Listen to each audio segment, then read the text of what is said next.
आखरी हो हमर यार मना तो एक बेर बात कर गे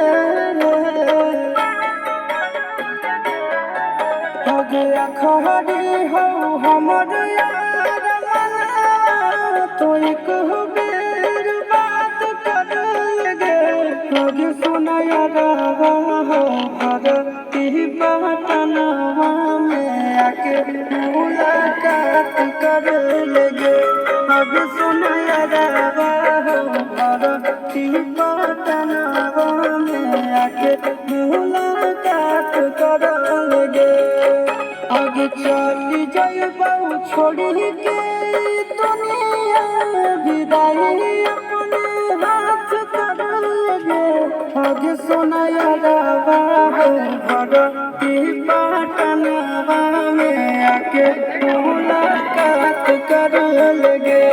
आगे सुना यार हो हर की बातनवा में आके